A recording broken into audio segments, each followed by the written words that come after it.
Meaning of HUAC. HUAC.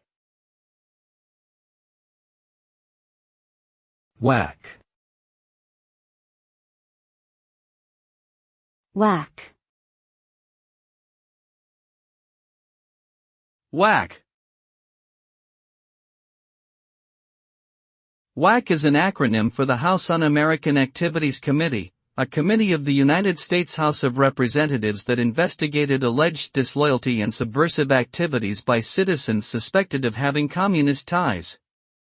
The committee was active from 1938 to 1975, and its activities were controversial due to accusations of political repression and violations of civil liberties.